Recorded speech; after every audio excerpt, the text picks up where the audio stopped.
हैं तो डाइस दो तरह के होते हैं, एक है स्टैंडर्ड डाइस, एक है non standard dice. Standard dice वो है जैसे जो हम लोग लूडो घर में खेलते हैं उसको स्टैंडर्ड डाइस कहते हैं। जैसे अगर इसको रियल एक एग्जांपल में देखें तो ये एक डाइस है, जैसे ये डाइस देखें, ये सामने वाला फेस है, इस पर 6 है, इसके जस्ट अपोजिट आ जाएं तो ये रहा 1, तो 6 + 1 का सम कितना हो गया 7।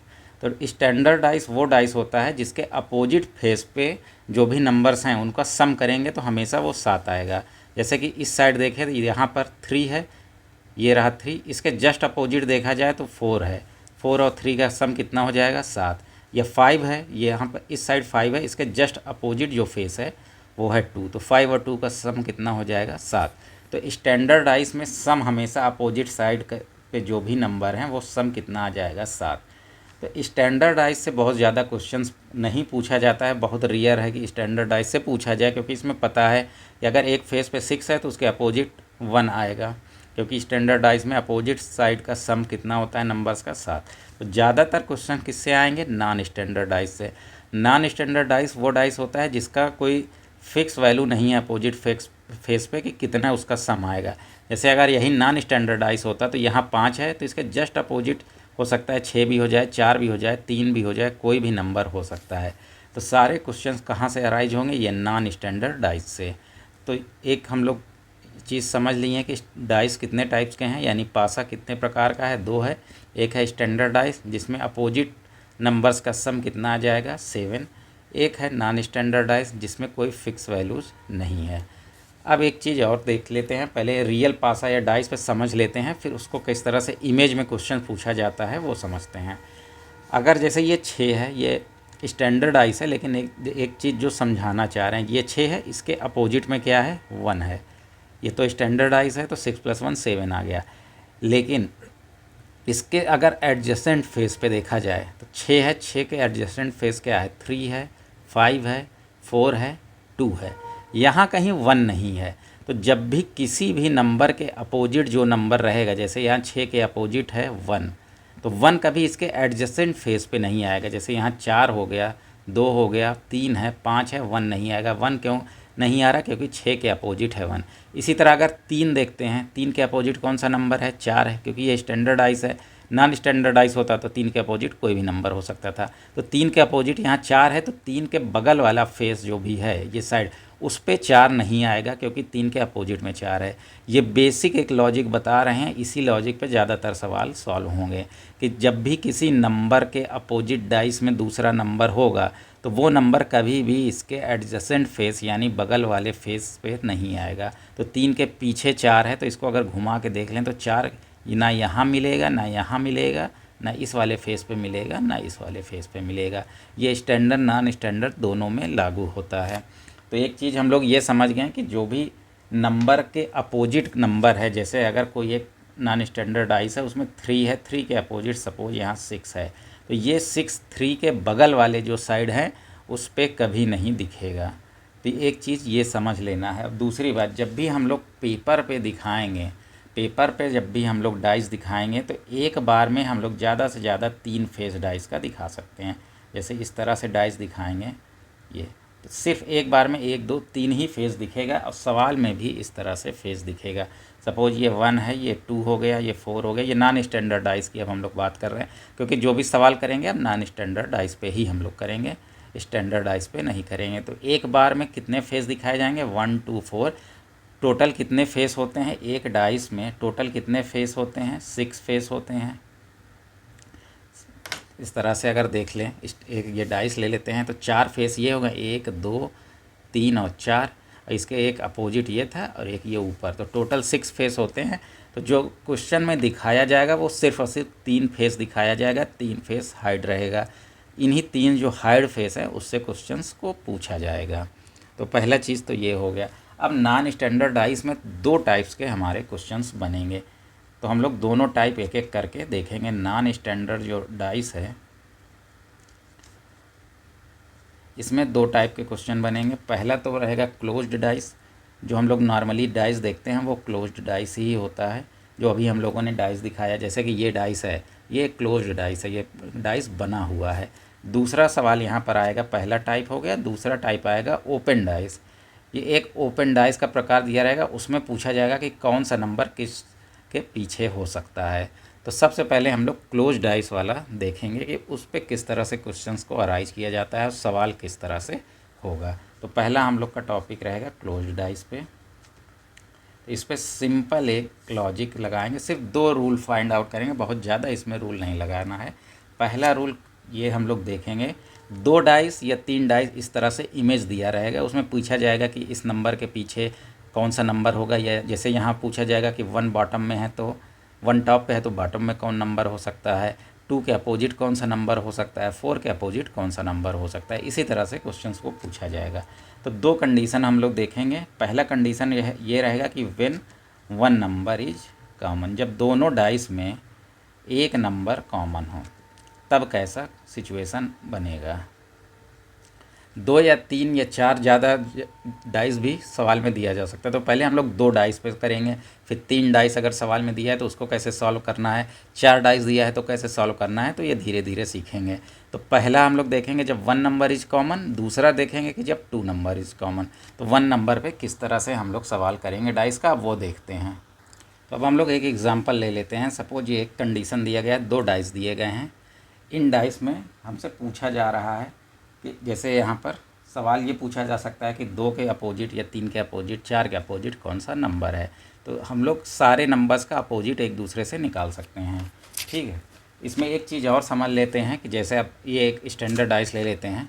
जैसे ये 3 के अपोजिट कौन सा नंबर है, 4 है, तो 4 के अपोजिट क्या रहेगा, 3। ये दोनों एक दूसरे के अपोजिट हैं। तो इस तरह से भी क्वेश्चन रहेगा कि 1 के अपोजिट, सपोज 1 के अपोजिट 5 है तो 5 के अपोजिट क्या रहेगा, 1 रहेगा। अब कंडीशन हम लोग लगाते हैं कि व्हेन 1 नंबर इज कॉमन। तो इन दोनों में देखा जाए तो कौन सा नंबर कॉमन दिख रहा है। तो देखा जाए 4 जो है कॉमन है, इसके अलावा कोई भी नंबर कॉमन नहीं है। 1 3 अलग है, 2 और 6 अलग है।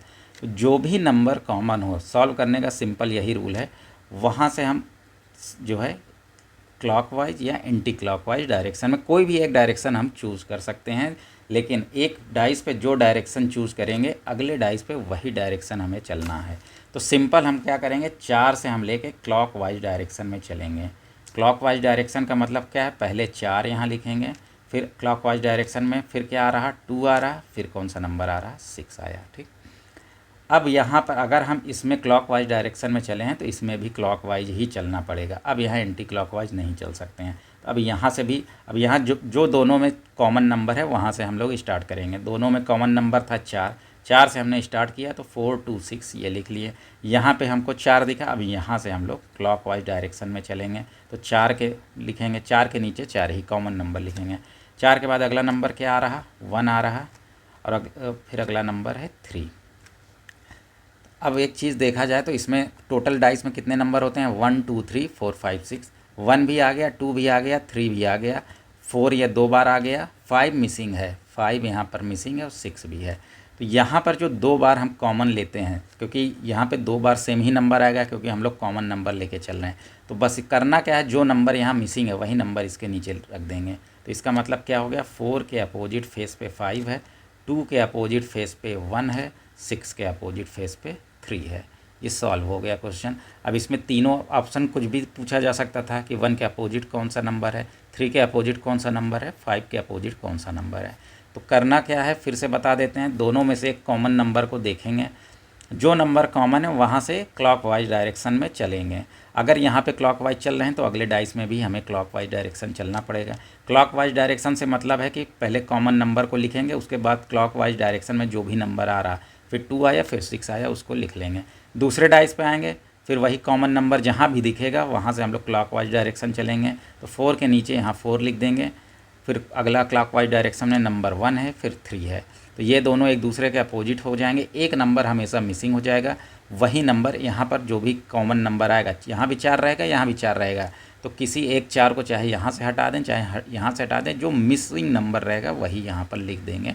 तो 4 के पीछे 5 आ जाएगा। एक और सवाल इस पर देख लेते हैं। अब एक ये सवाल देखते हैं, एक साल रेलवे एग्ज़ाम में पूछा गया था।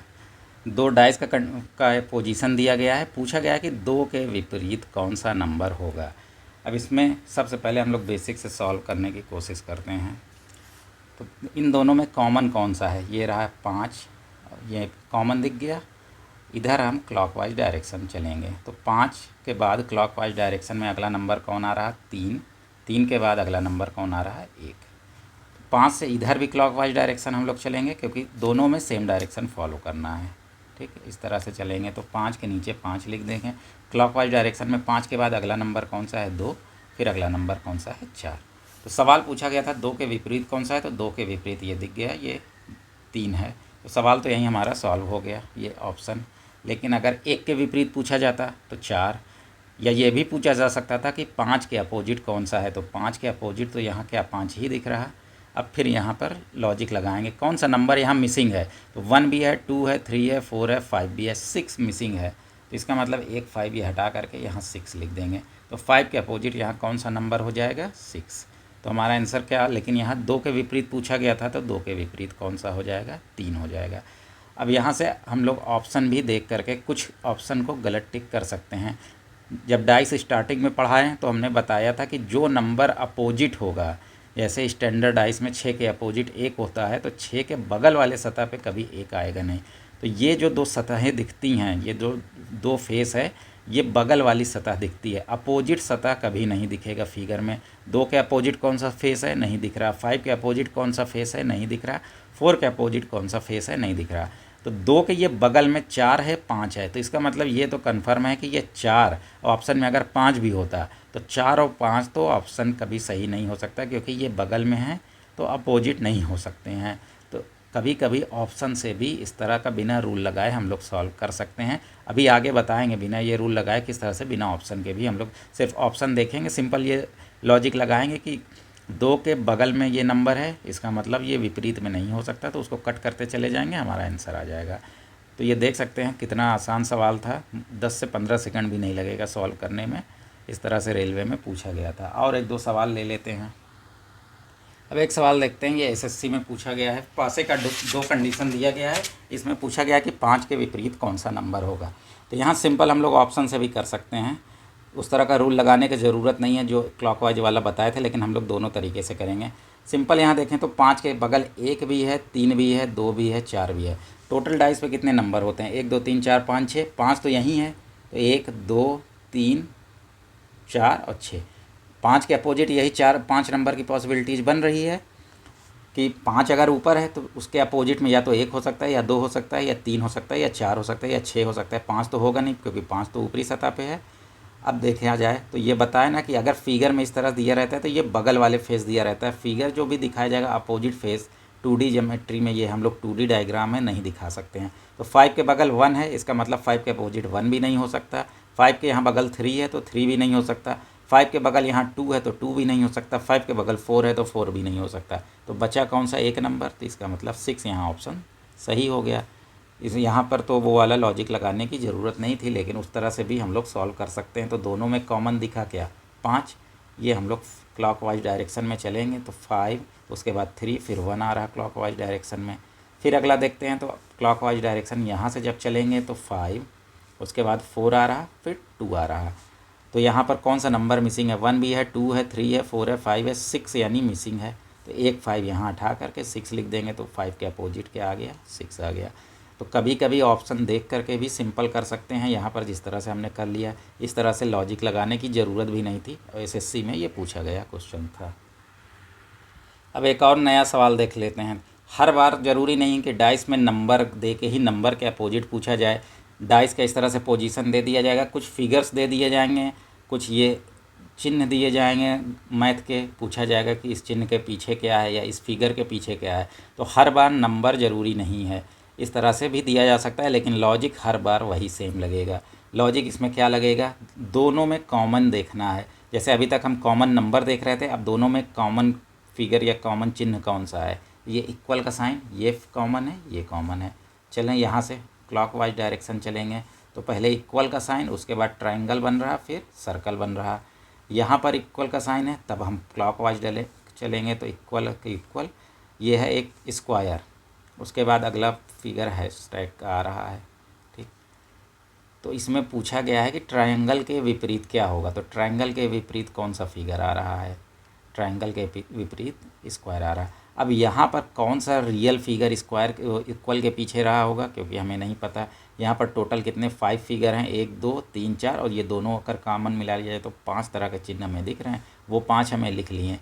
तो इस तरह के सवाल में इक्वल के पीछे नहीं पूछा जाएगा, क्योंकि डाइस का जो नंबर वाला आता है 1 2 3 4 5 6, उसमें हमें पता है कि 1 से 6 तक डाइस में नंबर होगा। तो जो नंबर मिसिंग था वो यहाँ पर हम लिख सकते हैं, लेकिन ये तो एक चिन्ह दिया है। अब इक्वल के पीछे कौन सा चिन्ह हो सकता है, प्लस हो सकता है, माइनस हो सकता है, तो इसमें इक्वल के पीछे नहीं पूछा जाएगा। इसमें देखिए इस तरह से पूछा गया है कि ट्रायंगल के पीछे कौन सा है, तो ट्रायंगल के विपरीत कौन सा है, ये स्क्वायर है। तो करेक्ट ऑप्शन यहाँ क्या हो जाएगा, स्क्वायर हो जाएगा। तो अब हम लोग एक नया कंडीशन देख लेते हैं जिसमें 3 डाइस दिया गया है। एक पहला कंडीशन है, दूसरा और तीसरा कंडीशन। पहले 2 डाइस में देखें तो 2 नंबर्स कॉमन है, 1 और 4, 1 और 4। तो अभी हम लोग 1 नंबर कॉमन पे डाइस पे कर रहे हैं, तो इन दोनों में अभी अप्लाई हम लोग नहीं करेंगे। जब 2 नंबर कॉमन का ट्रिक सीख लेंगे तब हम लोग अप्लाई करेंगे। इस फिगर और इस फिगर में, अगर ये फिगर 1 है, ये 2 है, ये 3 है, तो 1 और 3 फिगर में देखते हैं। 1 में कौन सा एक नंबर कॉमन दिख रहा है, 5, और यहाँ भी एक नंबर कॉमन दिख रहा है 5। इसके अलावा 2 3 अलग है, 1 4 अलग है। ठीक, यहाँ 5 है और यहाँ 5 है। अब यहाँ दोनों फिगर में देख के ही बता सकते हैं कि 5 के पीछे 6 आएगा। क्यों आएगा, एक और लॉजिक सिंपल समझा देते हैं। पहले तो एडजेसेंट फेस वाला यहाँ समझ लेते हैं। 5 के बगल में यहाँ 1 है, 4 है, 2 है, 3 है। तो अगर वैसे नंबर लिखेंगे जैसे पिछले सवाल में हम लोगों ने किया था कि 1 2 3 4, 5 के पीछे अगर पूछा जा रहा है तो 5 छोड़ देंगे, 6 लिख लेंगे, क्योंकि 5 के पीछे पूछा गया है। इस सवाल में 5 के पीछे क्या है, 1 के पीछे क्या है, 2 के पीछे क्या है, सारा हम लोग करेंगे। तो अभी 5 के पीछे हम लोग देख रहे हैं। तो सिंपल लॉजिक है कि 5 के बगल में क्या है, 1 और 4 है, तो इसका मतलब ये पीछे हो नहीं सकता, काट देंगे। 5 के बगल में यहाँ क्या है, 2 और 3 है, तो ये भी कट गया। तो 5 के बगल में 5 के अपोजिट क्या आ गया, 6 आ गया। ये तो सिंपल काट के हम लोगों ने किया। नहीं काटना है, सिंपल अगर हम लोग प्रैक्टिस कर लेंगे तो सिंपल ये देखेंगे कि 5 का यहाँ जो फेस है उसी फेस पे 5 भी है, लेकिन यहाँ 1 4 था, यहाँ 2 3 था, तो इसका मतलब 5 के अपोजिट 6 है, क्योंकि पासा 2 बार घूम गया। इसका सिंपल मतलब यही हुआ। जैसे अगर रियल पासे पे हम लोग देखें, इस तरह से डाइस सपोज रखा हुआ है, ये रहा 5 के बगल में एक क्या है, यहाँ 6 है, 4 है। 2 बार पासा को अगर हम घुमा दें, क्योंकि एक बार घुमाएंगे तो एक बार 6 कॉमन आ जाएगा, एक 6 एक 4 यहाँ फेस कॉमन है। इसको हमने जैसे घुमाया है 2 बार, तो 5 के अपोजिट 1 बगल में 1 दिख गया, 3 दिख गया। पहले 6 और 4 दिख रहा था 5 के बगल में, अब 1 और 3 दिख रहा। तो नंबर बचा कौन सा जो 5 के बगल में नहीं दिखा, तो वो है नंबर 2। तो इसका मतलब नंबर 2 पीछे होगा। अब एक और सवाल ले लेते हैं 1 नंबर कॉमन वाले कंडीशन में, कि अब 4 डाइस दिया गया है हमें। देखने में बहुत कन्फ्यूजन लग सकता है, लेकिन जो कॉन्सेप्ट हम लोग पढ़ रहे हैं सिर्फ उसी पे सॉल्व करना है। 2 डाइस इसमें ऐसा हम लोग चूज़ करेंगे जिसमें 1 नंबर कॉमन हो। ये 4 डाइस दिए हो, 5 पोजीशन दिए हो, 6 पोजीशन दिए हों, उससे मतलब नहीं, सवाल में कन्फ्यूजिंग करने के लिए दिए हैं। तो 2 कोई ऐसा डाइस इसमें चूज़ कर लेंगे जिसमें कोई 1 नंबर कॉमन हो। पहले में देखें तो 4 5 6 है, 1 4 2 है दूसरे वाले में। तो पहले और दूसरे में देखा जाए तो एक नंबर हमें कॉमन दिख गया 4, और बाकी दोनों नंबर अलग हैं। बस यहीं से हमारा क्वेश्चन सॉल्व हो गया। यहाँ से क्लॉकवाइज डायरेक्शन में घूम जाएंगे तो ये हो गया 4 5 6। यहाँ से क्लॉकवाइज डायरेक्शन घूम जाएंगे तो 4 1 2। तो इसमें कौन सा नंबर मिसिंग है, 1 भी है, 2 है, 3 कहीं नहीं है, तो इसको एक मिटाएंगे, यहाँ 3 लिख देंगे। तो इसका मतलब 4 के अपोजिट 3 है, 5 के अपोजिट 1 है, 6 के अपोजिट 2 है। सॉल्व हो गया क्वेश्चन। देखने में 4 5 फिगर लगा के बड़ा बना देंगे, कुछ करना है नहीं।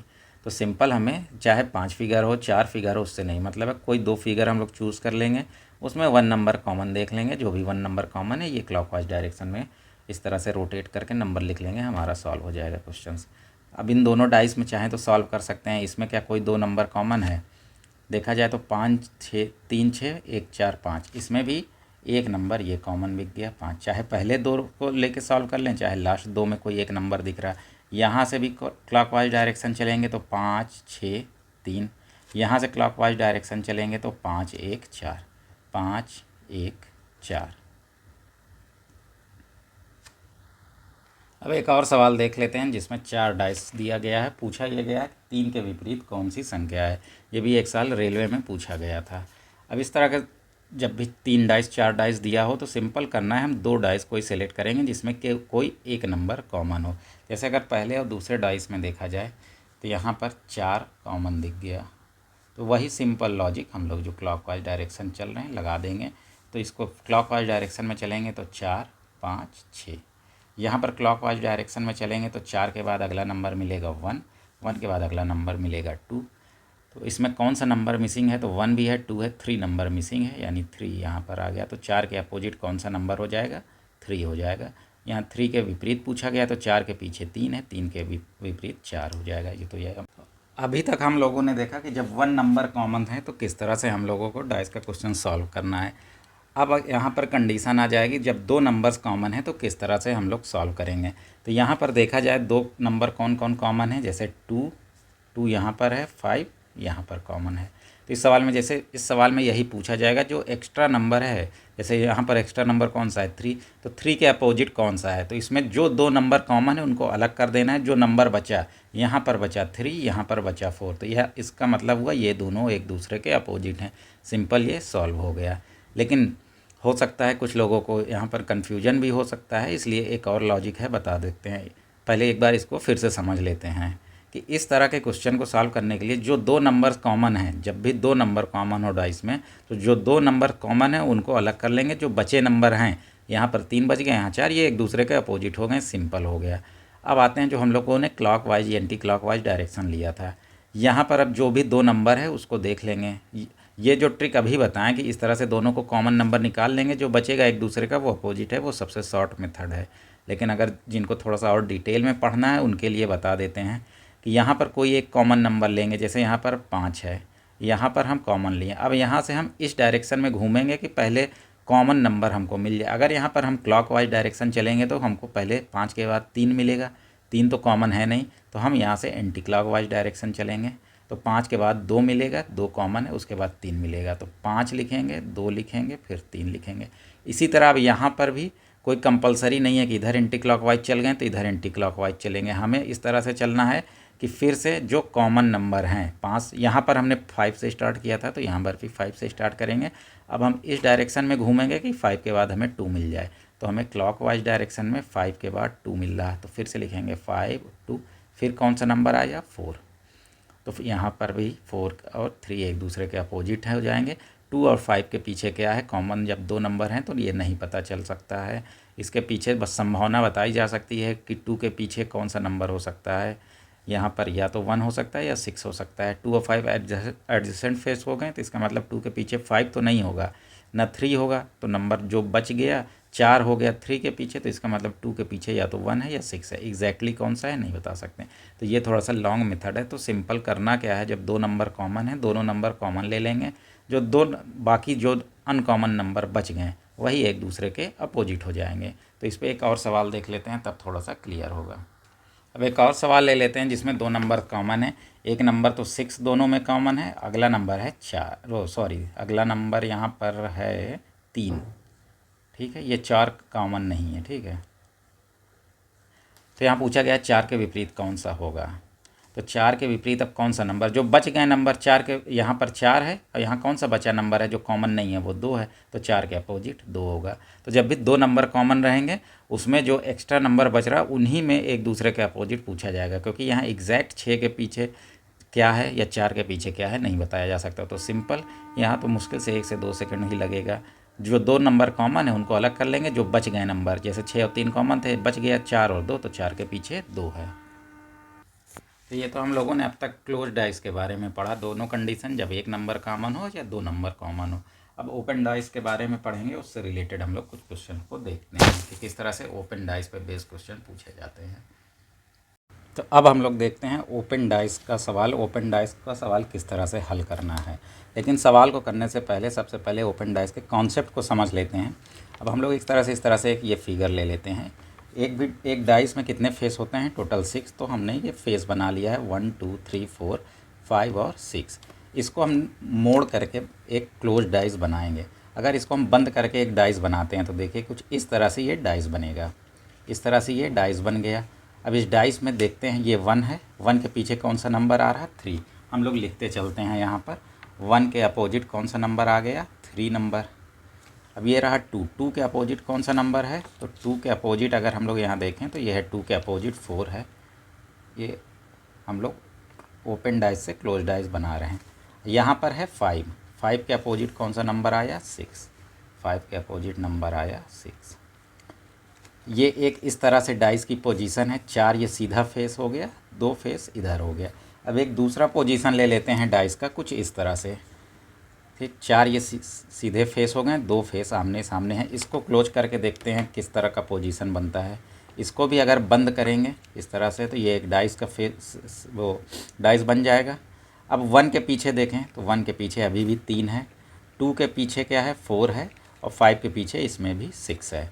तो इसमें कहने का मतलब ये है कि ये जो फेस है 4 फेस तो इस तरह से रहेंगे, ये 2 फेस चाहे ये 5 का फेस यहाँ पर होता है, यहाँ पर होता है, या इवन दोनों एक दूसरे के सामने होते, जैसे इस वाले पोजीशन में दोनों एक दूसरे के सामने हैं तब भी 5 के पीछे 6 आ रहा। ये दोनों 5 और 6 दोनों अपोजिट जगह पे हैं तब भी 5 के पीछे 6 आ रहा। तो यहाँ सिंपल ओपन डाइस में लॉजिक क्या है कि 1 के पीछे कौन सा नंबर आएगा, यानी 1 के अपोजिट कौन सा नंबर रहेगा। तो एक फेस हम ये छोड़ देंगे। जब इसको हम क्लोज इस तरह से कर रहे हैं तो ये रहा 1, मतलब एक फेस हम बीच में, ये रहा 1 के बाद एक नंबर 2 छोड़ दें तो तीसरा फेस जो आ रहा 1 के अपोजिट हो जा रहा। तो इस तरह का जो फिगर दिया रहेगा उसमें 2 तरह से क्वेश्चन पूछा जाएगा। या तो ये पूछा जाएगा कि इस नंबर के अपोजिट कौन सा नंबर आएगा, या उससे जो है क्लोज डाइस बना के दिखाया जाएगा, कहा जाएगा कौन सा नंबर पॉसिबल नहीं है। तो इसमें 1 के अपोजिट 3 आएगा, तो 1 के एडजेसेंट फेस पे कभी भी 3 तो आ नहीं सकता। इसी तरह 2 के पीछे 4 आएगा, एक हम फेस छोड़ देंगे। 2 के बाद अगला फेस कौन सा है, तो ये फेस छोड़ेंगे तो अगला नंबर उसके अपोजिट आ जाएगा, तो 2 के अपोजिट 4 आ जाएगा। और इस तरह से साइड में जो 2 फेस होंगे वो एक दूसरे के अपोजिट होंगे। 5 चाहे यहाँ होता या यहाँ होता, जैसे इस वाले फिगर में है, तो 5 के अपोजिट 6 आएगा। तो 5 के एडजेसेंट कहीं भी 5 के बगल वाले सतह पे 6 नहीं हो सकता। इसी तरह इस फिगर में भी सेम फिगर ही है, बस हमने यहाँ 5 और 6 अलग अलग जगह है, यहाँ 5 और 6 एक दूसरे के अपोजिट रख दिए हैं। तो यहाँ भी 1 के पीछे 3 आएगा, एक फेस छोड़ के गैपिंग कर देंगे तो 1 के अपोजिट वाला फेस मिल जाएगा। 2 के अपोजिट हमें चाहिए तो एक फेस यहाँ छोड़ देंगे 3 को, तो 2 के अपोजिट हमें 4 मिल जाएगा। 5 के अपोजिट क्या है, तो 5 के अपोजिट ये एक फेस छोड़ देंगे तो 5 के अपोजिट 6 आ जाएगा। इसमें भी देखा जाए तो हम लोग एक फेस, ये चाहे 5 यहाँ हो तो एक फेस ये वाला छोड़ रहे हैं तो ये 6 हमें अपोजिट मिल रहा। तो सिंपल कॉन्सेप्ट क्या है ओपन डाइस का, कि एक फेस जो है हम छोड़ देंगे तो ये और ये फेस एक दूसरे के अपोजिट, यहाँ पे ये फेस छोड़ देंगे तो इसके ऊपर वाला इसके नीचे वाला ये एक दूसरे के अपोजिट हो जाएंगे, और इस साइड जो फेस होते हैं वो एक दूसरे के अपोजिट हो जाते हैं। तो सिंपल ये कॉन्सेप्ट है। अब इसी कॉन्सेप्ट पे हम लोग सवाल करते हैं। हम लोगों ने 3 फिगर इसमें लिया गया है। सबसे पहले फिगर के अपोजिट समझ लें तो इसके बाद सवाल भी आ जाएगा। तो यहाँ पे 1 के अपोजिट कौन सा नंबर आएगा, तो एक यहाँ पर एक फेस छोड़ेंगे तो 1 के बाद अगला फेस कौन सा है 5, तो 1 के अपोजिट 5 है, 5 के अपोजिट 1 हो जाएगा। इसी तरह 3 के अपोजिट कौन सा होगा, तो 3 के अपोजिट एक फेस छोड़ के आएंगे तो 6, 1 के अपोजिट 5 है, एक फेस छोड़ देंगे, 3 के बाद अगला फेस छोड़ेंगे 5 छोड़ देंगे तो अगला फेस हमें कौन सा मिल रहा है 6, यानी 3 के अपोजिट 6 है, 6 के अपोजिट 3 है, और 2 के अपोजिट कौन सा हो जाएगा 4, जो सिंपल हम लोगों ने समझा था। तो इसमें किसी क्वेश्चन पूछ सकता है कि 3 के अपोजिट कौन सा नंबर है या 4 के अपोजिट, तो इस तरह से कर लेंगे। हो सकता है नंबर ना दे के अल्फ़ाबेट दिया हो, या अल्फ़ाबेट भी ना दे करके कोई यहाँ पर चिन्ह वगैरह दिया जा सकता है, तो वहाँ पर इस तरह से पूछा जाएगा। तो अब जैसे यहाँ पर देखा जाए तो ए के अपोजिट कौन आएगा, ए के बाद हम अगला उसका फेस छोड़ दें सी को तो ए के पीछे क्या आ जाएगा, ए के अपोजिट आ जाएगा ई। इसी तरह सी के बाद कौन सा आएगा, अगला फेस छोड़ दें तो सी के अपोजिट आ जाएगा एफ़, और यहाँ पर बी के अपोजिट कौन सा आ जाएगा डी। अब यहाँ पर आ जाते हैं, इस तरह का भी फिगर दिया जा सकता है। तो 1 के अपोजिट कौन सा नंबर रहेगा, तो ये वाला फेस छोड़ दें तो 1 के अपोजिट आ जाएगा 3, 1 के यहाँ अपोजिट रहेगा 3। यहाँ पर आ जाते हैं, ये वाला फेस छोड़ दें तो 4 के अपोजिट क्या आ जाएगा 5, 4 के अपोजिट 5। तो बचा कौन कौन सा नंबर 2 और 5, तो 2 के अपोजिट क्या हो जाएगा 5 हो जाएगा। तो इस तरह से कई तरह का फिगर दिया रहेगा, तो हम लोगों को अपोजिट निकालना रहेगा, किसके अपोजिट कौन सा है। या एक अब जो नेक्स्ट इसमें पार्ट आएगा, इस तरह से कोई भी एक फिगर दिया रहेगा, उसमें डाइस बना दिया जाएगा कि कौन सा डाइस पॉसिबल है या कौन सा डाइस पॉसिबल नहीं है। तो अब वो वाला हम लोग क्वेश्चन देखते हैं किस तरह से पूछा जाता है। अब इसमें इस तरह से सवाल दिया रहेगा, 4 फिगर दिया गया है, इसमें पूछा जाएगा कौन सा फिगर यानी आकृति संभव है। थोड़ा सा डिटेल में चलेंगे, फिर हम लोग ट्रिक से ही तुरंत, मतलब ट्रिक क्या कम टाइम में हम लोग सॉल्व करना सीख लेंगे। सबसे पहले इसमें देखा जाए तो क्रॉस के अपोजिट कौन सा फिगर आएगा, क्रॉस के जस्ट अपोजिट आना चाहिए सर्कल को। दूसरा यहाँ पर फिगर है स्क्वायर, स्क्वायर के अपोजिट आना चाहिए पाई को, क्योंकि एक हम लोग फेस छोड़ के चलेंगे। बचा क्या ट्रायंगल, ट्रायंगल के अपोजिट कौन सा आएगा, हैश का साइन। ठीक, ये तो हमें पता चल गया। इस अपोजिट से मतलब ये हुआ कि क्रॉस और ये सर्कल दोनों एडजेसेंट, यानी हिंदी में कहें तो पड़ोसी सिंपल भाषा में नहीं हो सकते हैं, यानी एक दोनों ये पास पास वाले फेस पे नहीं आ सकते हैं। और जब भी हमने बताया था कि फिगर जब भी पास का दिखाया जाएगा तो सामने तीन पड़ोसी जो इनके पास वाले फेस हैं, यानी जो तीनों पड़ोसी हैं वही दिखेंगे, अपोजिट फेस हमें नहीं दिखेगा। तो क्रॉस के साथ जहाँ भी सर्कल है वो फिगर पॉसिबल नहीं है। तो क्रॉस के बगल में ये आ गया सर्कल, ये तो पॉसिबल नहीं है क्योंकि क्रॉस के अपोजिट में यहाँ से सर्कल है, तो ये हमारा गलत हो गया। यहाँ पर देखें तो यहाँ क्रॉस के अपोजिट सर्कल है, तो ये पॉसिबल पहला तो लग रहा। ट्राइंगल के अपोजिट ये हैश का साइन है, ये भी पॉसिबल दिख रहा।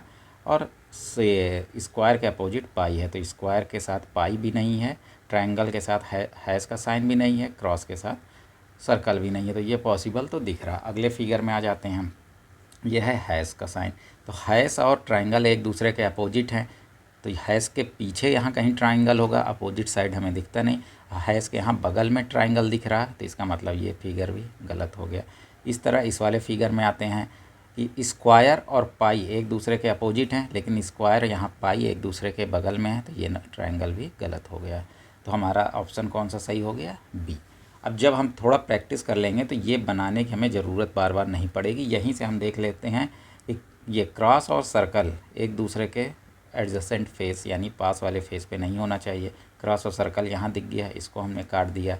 इसी तरह यहाँ पर देख सकते हैं कि ये स्क्वायर और पाई किसी में एक साथ नहीं होने चाहिए, तो यहाँ पर स्क्वायर और पाई दिख गया, ये फिगर भी कटा। तीसरा पॉसिबिलिटी क्या है, ट्राइंगल और हैश कहीं नहीं दिखना चाहिए, ट्राइंगल हैश यहाँ दिख गया, ये कट गया, तो बचा क्या, ये ऑप्शन बच गया। जो बच गया वही हमारा सही हो गया।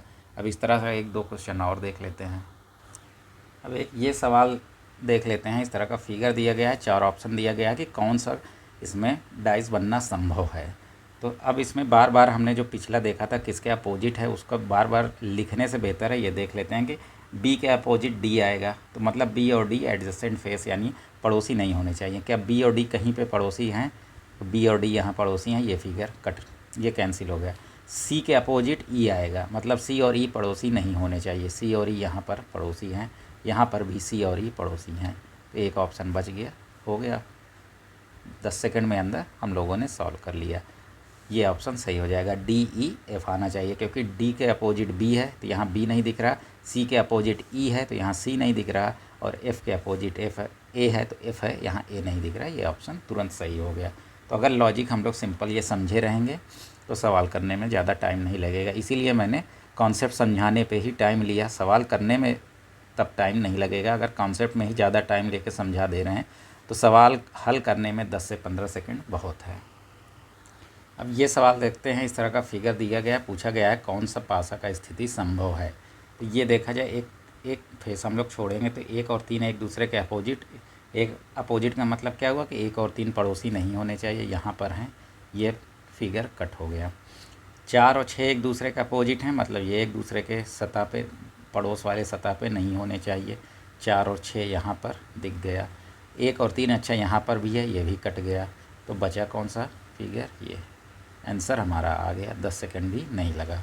तो इस तरह से हम लोग ओपन डाइस क्लोज डाइस सब सॉल्व कर सकते हैं। तो ओपन डाइस देखा जाए तो क्लोज डाइस से भी थोड़ा सा आसान पड़ता है, बस लॉजिक या कॉन्सेप्ट हमें समझ में आना चाहिए, बस इस तरह से। तो पासा में लगभग इसी तरह के क्वेश्चंस आते हैं, और थोड़ा सा कुछ हार्ड लेवल का भी आता है, जैसे एक आध दो सवाल और देख लेते हैं, उसके बाद पासा का टॉपिक हम लोग का कवर हो जाएगा पूरा। एक और सवाल देख लेते हैं इसमें का। इस तरह का भी कंडीशन दिया जा सकता है। अब इसमें देखिए, इमेजिन करें अगर हम लोग जब इसको क्लोज करके डाइस बनाएंगे तो एक फेस हमें छोड़ करके हमेशा अपोजिट फेस मिलता है, तो 5 के अपोजिट कौन सा नंबर आएगा, 4। अगर इसको यहाँ हम लोग लॉजिक से समझते हैं तो 5 के अपोजिट हमें मिल जाएगा 4।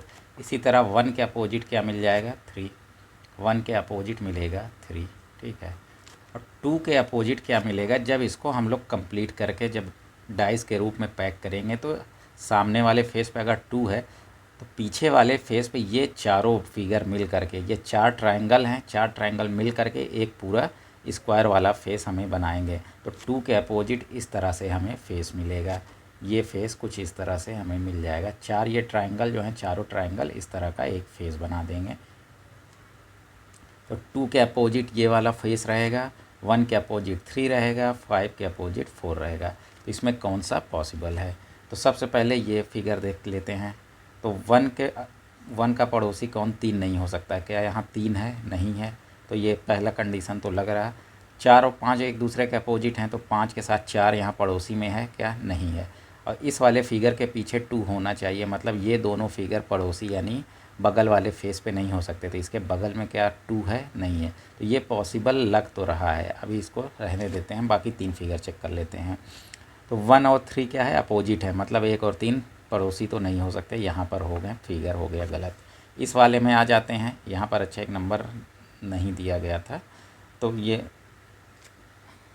कोई यहाँ पर फिगर वैसे भी गलत है। ये क्यों है देख लेते हैं। 2 और ये एक दूसरे के अपोजिट है, तो ये यहाँ पर पड़ोसी नहीं हो सकते। ये फिगर यहाँ वैसे ही गलत है। यहाँ कोई नंबर लिख भी देते हैं तो उससे कोई फ़र्क नहीं पड़ेगा, क्योंकि मेन हमें देखना है ये। यहाँ पर आ जाते हैं चौथे फिगर में। तो 2 के अपोजिट ये वाला फिगर होना चाहिए, तो 2 तो पॉसिबल लग रहा है। 4 के अपोजिट 5 है, मतलब 4 और 5 पड़ोसी नहीं होने चाहिए, लेकिन 4 और 5 पड़ोसी हैं, तो ये फिगर गलत। तो ऑप्शन यहाँ पर कौन सा सही हो जाएगा? पहला ऑप्शन सही हो जाएगा। तो इस तरह का भी कुछ हाई लेवल पे फिगर दिया जा सकता है। तो हम लोगों ने आज डाइस का सभी तरह का क्वेश्चन कंप्लीट कर लिया, चाहे वो स्टैंडर्ड डाइस हो, नॉन स्टैंडर्ड का 2 तरह का हम लोगों ने किया, जब 1 नंबर कॉमन है या 2 नंबर कॉमन है, और फिर ओपन डाइस का। तो ज़्यादातर एग्ज़ाम में इसी तरह का क्वेश्चन आते हैं, इससे बाहर क्वेश्चन नहीं आएंगे। तो इस पर आप लोग अच्छे से प्रैक्टिस करें, और जो ना समझ में आए आप लोग फिर से कमेंट में पूछ सकते हैं।